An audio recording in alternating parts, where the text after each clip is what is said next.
I heard a story once that compared thoughts to actors on a stage. The stage is your mind, and the actors come and go, and they play out different scenes. You can get yourself into trouble if you trust everything that every actor says. Welcome back to WizNugs. Today we're talking about cognitive distortions. These are modes of thinking that can get us stuck.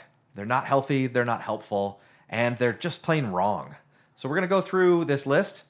This will probably end up being a multi-part series where we go through in a little bit more depth on each one of these different ways of thinking that can really get us into trouble. So in my experience, a lot of times I've dealt with these types of thoughts when anything negative ever happened in my life. It led me down a path of one negative thought after the other, like I deserve this, or I'm not worth it, or this is just how life is, kind of thoughts. And it took a moment or two to get out of that mode of thinking to get into more rational, logical thought process. So in my lifetime, I've kind of experienced a little bit of these cognitive negative thoughts. Right? We all do. They're so pervasive, and we don't even know when they're happening most of the time. Well, usually in my case, it's always been after something bad or something negative happened in my life. And then my brain instantly went into these negative cycles of, I'm not good enough, this is what I deserve, these type of scenarios. But I didn't have the knowledge at the time to be able to link it to this is what's going on. Yeah, so that's why we're going over this, because the people at home can use these things. You can Google it. You can find these lists. There's lots of them. I found a list of 15 from University of Texas Health. I think it's UT Houston. Okay. And the gist of it is there's these patterns that we get into, and we don't even recognize just how false they are. Right. That we just think, well, this is just a thought that I have, and therefore it's true. Well, it goes back to what we talked about before, is that we have all these thoughts that come into our head, and we feel that if we have a thought, that came from me, that's part of me, it's some kind of truth. In reality, that's not true. We have random thoughts all the time that have no meaning. It's just that's where our brain went. Something triggered the thought. Random firing of neurons. And it just came in. And that doesn't mean that's now a definitive thought of yourself. It's just some random thing that came in. Yeah, so this is a way of judging these thoughts and saying, what am I going to do with this? Is it true? Is it helpful? Is it kind? Right. So what was the top one? So number one on the list is black and white thinking. If we say, for example, this is something that happens to me sometimes, is I'll have a conversation with somebody and I'll say, I don't like what that person said, therefore that person's an idiot, and I will never talk to them again. Okay. They are dead to me. I don't need it. They said something that I disagree with, done. It's black and white thinking. They must have no further value in themselves as a person because they said something that just turned off a part of my brain, and therefore it's over. I have moments in my life where I've done that with people too, actors in particular. They said a particular thing, and I've been like, God, I really like that guy, but now I don't know if that's something I want to support because I don't agree with what he just said.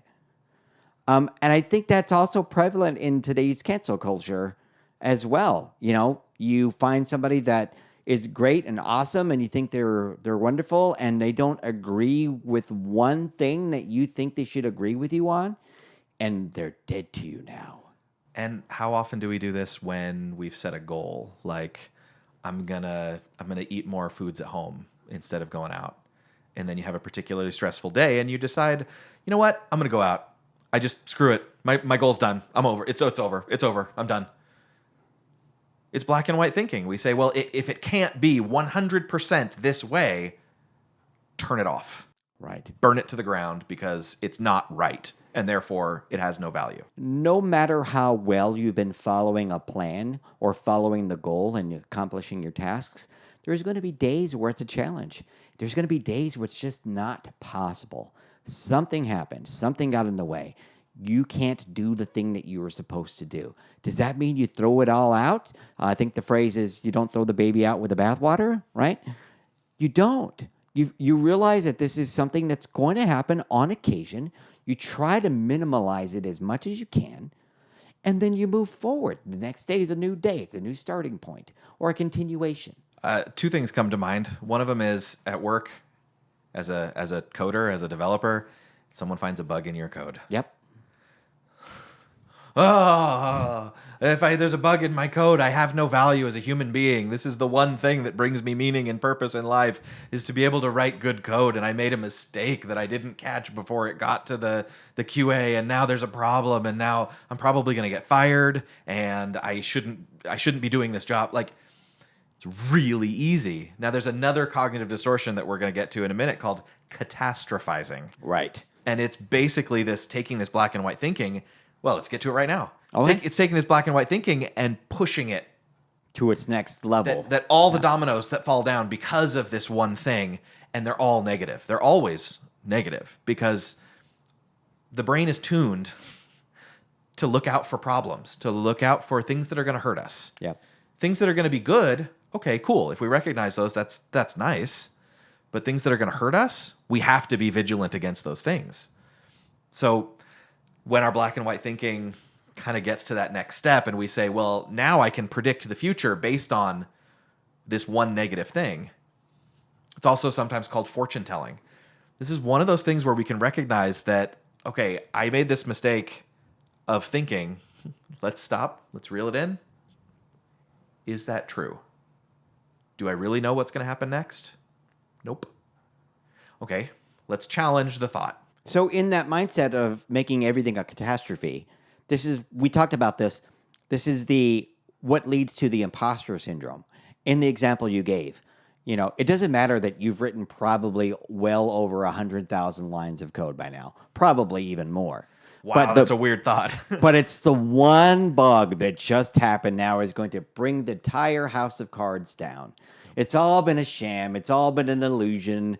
Now, nope, this one thing that happened is now going to prove that I am now the worthless piece of trash that I've always felt that I was. And the one project didn't go well, and now it's over. so it's very hard when you get from the black and white thinking to not go into the catastrophe mode, because it's that self-doubt that comes in. And again, that thought comes in and we think it's real and we think it's part of us. And we deserve this. We've been outed. Oh, I knew it was going to happen one day. And it's hard to get past that. And so we have to be able to stop, breathe, relax, reel that in. It's like, okay, is this true? No. And I think that's probably something to get into in like the last episode of this series is Sure. the then what? Right. The then what? So we'll get to that. We'll get to it. The third one on the list is discounting the positive. Same basic concept here. We're saying, okay, I wrote one bad line of code that caused a bug in this project. I can't think about the other 99 lines of code in this project that worked exactly perfectly, or the other 5 projects that I'm working on right now that are working great, or that all of the other things that I've done in the past, or the other areas of my life even outside of work where, my kids tell me that they love me. I have to trust that at a certain point and stop just spinning my wheels on I made one mistake as a father. I did something. I yelled at them or didn't let them have the thing that they wanted. Or I didn't teach them what they needed to know before a problem happened. There's all these different things that we can do where we can say, if I had done better, I could have fixed that before it became a problem. Recognizing that bad things happen in the world. We can't prevent everything. As Dory says in Finding Nemo, you can't let nothing ever happen to him, because then nothing would ever happen to him. You can't prevent every bad thing ever. It makes me think about when I first got married and my wife and I were discussing how we were going to raise our children. And she was very protective mother mode then. No, I'm going to do this, and I'm not going to let them do that, and they can't ever do this. And I'm like, nope, my kids are going to play in the dirt, and my kids are going to make mud pies, and they're going to do all these things, and they're going to ride the bikes around the neighborhood like I did, and they're going to experience the world. Now, I said this ignorant of the fact that the new world of IT gadgets and technologies were going to be around and screen time was going to be introduced. None of the kids are going to want to go outside. Right. But the thought process at the time was I really want to be able to allow them to experience as much as they can and learn as much as they can at an early age if possible. It worked out most of the time. Well, and that's what you're going to see is that in life there's no 100%. This doesn't happen. That's not how things go. If you do end up getting the hole-in-one, awesome, celebrate it. Right? That's great. When it takes you, 4 over par to get through, I'm just assuming that's bad because I don't golf. I know just enough terminology. But Double bogey, I believe. if you do really poorly, okay, that's fine. That doesn't mean that if you enjoy doing the thing that you have to quit because, well, I did really bad, so, I'm not going to do this anymore. Yeah, as far as parenting it goes, or at least as far as my interpretation of being a good dad is that I cared and I interacted with him and I was there for the successes and for the failures and for the boo-boos and for all of the awesome things that they did. I was there for it and I cared and I participated. For me, regardless of how one would define a level of what an awesome dad you are, the fact that I was there and I cared, good enough. So going back to this third one, discounting the positive, another aspect of that is when the good thing happens, you devalue it. So if something is going really well, like, hey, I just got into college. So what? Everybody can get into college. It's not that big a deal. It's not that hard to do. You just have to pay money. If I can do it, anybody can do it. Right. And therefore it doesn't matter. It's not meaningful. It's not special. And it doesn't help if you're at work and you don't get any kind of accolades, meaning you're doing an awesome job. You're doing things that had never been done before. You're making the system work very well. You're doing the things that no one thought you could do, and everything is great. And no one says, attaboy. No one says anything. It's just, he did his job. What do you want? You want a cookie? All right, here's your next project. Well, and this is actually part of the problem is if you are having that positive feedback, but you're in a negative headspace, it's going to come out as, I was just lucky. I didn't do anything. It's not me. It's the universe just did this good thing. But anything bad that happens, that's my fault. That's a deep personal failing in me that this bad thing happened. The good things are just luck. The bad things are all me. And I think that gets accentuated when the bad things are called out like bugs and the good things aren't. Yeah, so that kind of leads into the fourth one, which is emotional reasoning. Okay. When we take our feelings and we base our conception of reality, of truth, on something that we feel. If I feel that my wife said something in a certain way and I interpreted it, so now I feel like she's mad at me, well, she must be mad at me because I feel like it. And if I stop and I say, so I feel right now like you're mad at me. Am I reading too much into this? And she goes, no, I'm fine. Whew. Okay. Now I can reframe this all and kind of get back into that normal space where it's just, the status quo. You're just living life. I think about the example given before by you at work. The boss comes by and says, hey, is that project done yet? No, actually, I got pulled over to do something else, but I'm going to get back on it today, and hopefully it'll be done today. Okay, well, I was expecting that yesterday, so I'll get back with you later. And then they walk away. Oh, I feel he's disappointed in me. I'm not doing a good job. Oh, man, I'm in trouble now. It's not real. It's based off of a feeling that you got based off of your own interpretation. Now you can see how these things link up, right? So now we're talking about emotional reasoning, catastrophizing, fortune telling, black and white thinking. All this stuff kind of balls up together, and you can say, I just had a fight with my wife. She hates me now because I feel bad about the situation. Catastrophizing, well, this means the end of our marriage because we had a fight. There's a problem now, and it's an unsolvable rift because black and white thinking says we have to 100% agree on everything all the time, or we have no relationship at all because we disagree on everything because this is a sign that it's over. Right.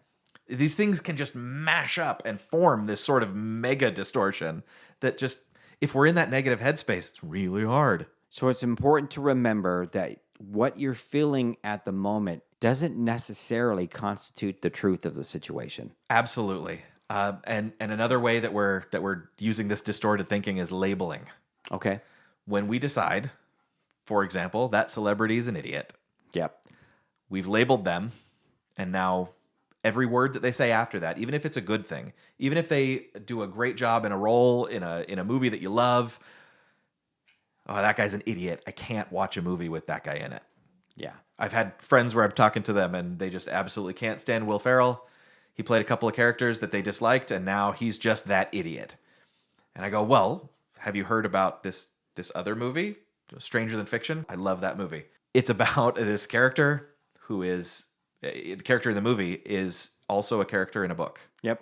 I've seen the movie. I love it. And the author is narrating his life, and he starts to hear the narrator's voice in his head.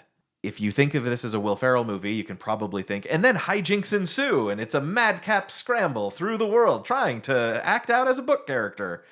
It's played completely straight. It's played Right. for what would you do in life if that happened? Right.